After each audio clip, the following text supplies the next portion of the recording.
How to fix Instagram, try again later, will limit on Android phone. Hello guys, in today's video I'm gonna show you how to fix that problem.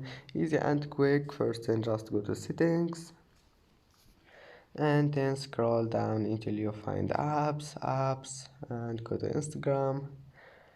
And now just go to this one here, permissions, and maybe we'll find this one like that. All you need to do just enable it and then go back and go to storage.